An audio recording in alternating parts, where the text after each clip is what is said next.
In every shadow, a story waits to be told. Welcome to Dark Eerie Chronicles, where your nightmares become our stories. It was the fall of 1998. I was 25. My girlfriend Emily was 23. We'd been together almost 3 years by then. College sweethearts. She worked at a photo lab downtown, and I was with a local construction company in Ash Fork, Arizona. Small town, vibes, lot of woods, not much else. Back then, phones were still landlines, and a weekend getaway meant you were truly off the grid. We needed a break. Emily had lost her mum that summer, and I could tell the weight hadn't really lifted. So, when I suggested a weekend in the woods, no people, no phone calls, no reminders, she jumped at it. I remembered this old campground my uncle used to take me to when I was a kid. Stillwater.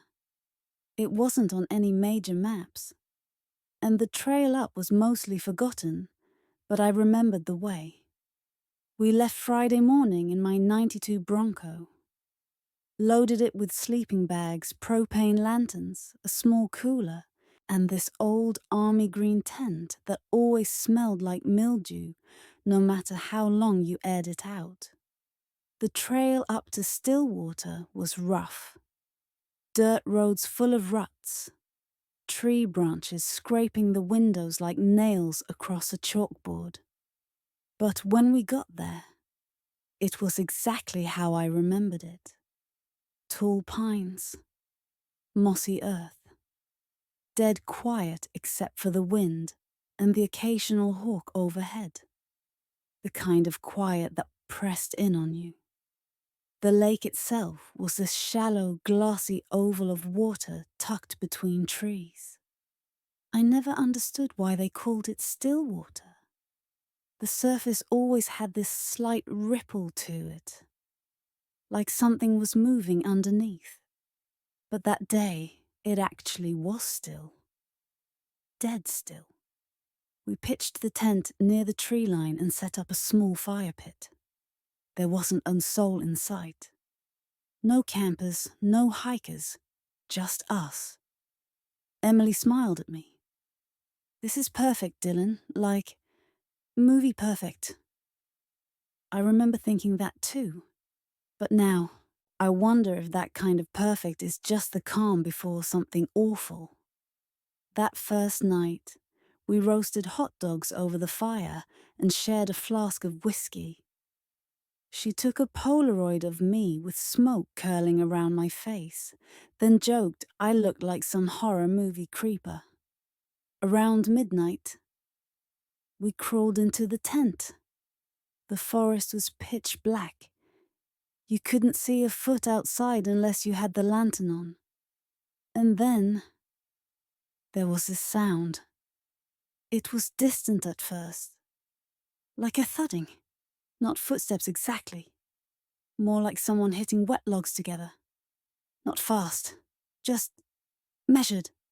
Like thud, thud. Emily tensed up beside me. "Is that an animal?" she whispered. I sat up and unzipped the tent flap a little, shining the flashlight out. Trees. Mist. Nothing. We didn't sleep much that night. The next morning, things felt off. We found these strange drag marks near the lake. Like someone had pulled a heavy object from the water to the woods. Could have been a bear, maybe. But they were too clean. No paw prints.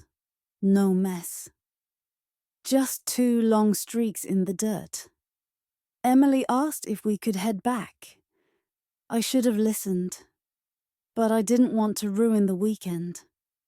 By late afternoon, the sky turned this bruised grey. Clouds moved in fast, and the temperature dropped. We made chili over the camp stove and tried to shake the weird feelings, but it just lingered. Around dusk, we found something else. A pile of rocks, carefully stacked, maybe 3 feet high. Dead center of the path that led out of Stillwater. It wasn't there when we arrived. Emily's voice cracked a little. Someone's out here. This isn't just us. I kicked the rocks down, told her it was probably some old marker or a prank by hikers. But I didn't believe that. Not really. That night, the sound came back. Louder. Thud. Thud. Thud. But this time it circled the tent. Once. Twice. Emily clutched my arm, and I held the flashlight tight enough to snap the handle. I whispered, "If it's a bear, we stay quiet. Don't move." Then came the breathing, right outside the nylon wall. Slow, heavy. Ha! Ha! I held my breath so long my chest burned. Then it stopped. A full minute passed in silence before we dared move. But then, a scratch. Not claws, not random. It was methodical. Like someone dragging their fingernails down the fabric in one straight line. Emily screamed. I grabbed the knife from my backpack and burst out the tent with the flashlight flailing. Nothing. No one. Just trees swaying. But across the lake, on the far side, something stood up. It was hard to make out. Could have been a man. Could have been a deer. It was tall. Too tall. And it didn't move. It just watched. Emily stumbled out behind me. "What the hell is that?" she whispered.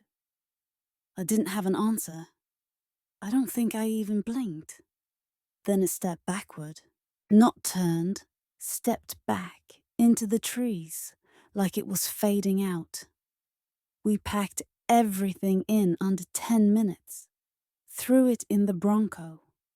Didn't bother folding the tent. We started the car, headlights blazing down the dirt trail. That should have been it. End of story. But 20 minutes into the drive, we realized something wasn't right. We passed the same tree 3 times. Same scar. Same snapped branch. We were looping. I stopped the Bronco. No way. No way this is happening. I took out the map and compass, trying to orient us. But the needle just spun. Emily kept looking out the window. "Dylan, it's out there. I know it is."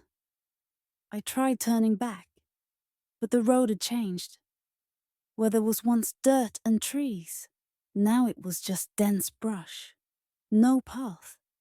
It was like the forest was folding in on us. Eventually, after what felt like an hour, the trees opened up again. But not to a road, to the lake, Stillwater. We had gone in a perfect circle. The same drag marks were there. But this time, fresh. Emily started sobbing. "I don't think we're supposed to leave." And I swear to God, swear on everything, I looked into the water and saw 2 shapes, pale, submerged, watching us from beneath the glass.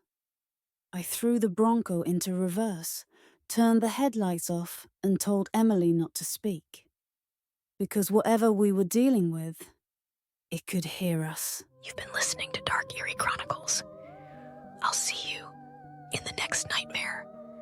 Until then, keep your lights on.